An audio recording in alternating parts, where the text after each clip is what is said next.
मग राहिला प्रश्न की जे आंदोलन करतायत साधारण जरांगे पाटील साहेब, तर त्या जरांगे पाटलांनी सुद्धा मला वाटतं नेहमी वेळोवेळी सांगितलं की त्यांचा कुठल्या पक्षाशी संबंध नाही, ते मराठा आरक्षणासाठी बांधिलेत, त्यांचं ध्येय तेवढंच आहे आणि ते मिळावं ह्यासाठी ते प्रयत्न करतायत. त्यामुळं आता राहिला प्रश्न त्यांच्या या प्रयत्नाच्या अनुषंगाने ज्यावेळी काही तुमचे त्यांचे मोठे मोर्चे झाले असतील, काही असेल, तर त्या बाबतीत मला तुम्ही एक सांगा, माझा स्पष्ट प्रश्न आहे की माझ्या भागात जर तो आंदोलन 5-10 किलोमीटरवर 5-7 किलोमीटरवर जे अंतरवाली सराटी गाव आहे त्या ठिकाणी होतं आहे आणि मी त्या भागाचा लोकप्रतिनिधी आहे, त्या ठिकाणी लाखो लोक जर कुठल्या सभेसाठी जमा होणार असतील, तर एक माणुसकी नावाचा धर्म आहे का नाही, की ज्या माणुसकी धर्माच्या माध्यमातून कुणीही तहानलेला पाणी द्या बाबा, काही असेल तर कुणी भुकेला असेल तर एक स्टॉल ठेवा आणि तिथे काही पोहे वगैरे ठेवा, या व्यतिरिक्त मला नाही वाटत की आपण काही जास्त काही हे करू शकतो. तर या सगळ्या गोष्टी माणुसकीच्या नात्याने आपण करतोच. तर मला वाटतं ह्या गोष्टी काही केल्या.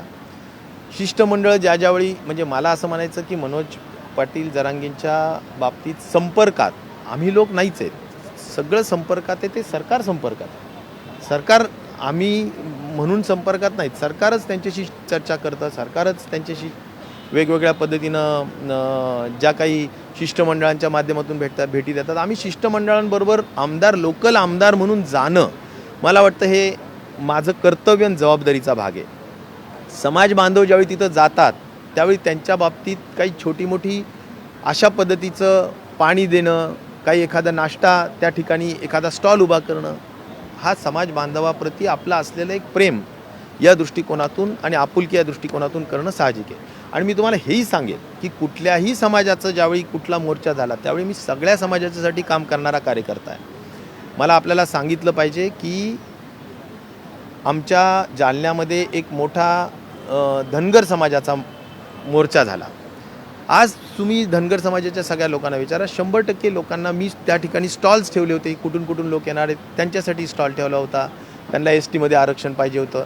मोर्चे आंदोलनं जे होतात त्यावेळी आपण माणुसकी विसरायची नसते, हा त्यातला महत्त्वाचा भाग आहे.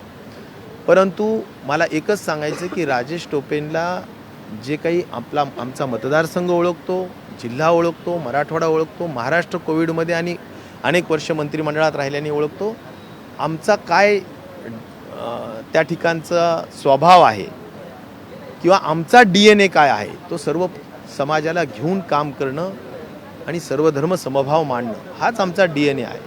आज मी ज्या पक्षामध्ये आहे तो सुद्धा DNA काय सांगतो किंवा तो सुद्धा पक्ष काय सांगतो, तर छत्रपती शिवाजी महाराज शाहू फुले आंबेडकरांच्या विचारांनी काम करायला सांगतो.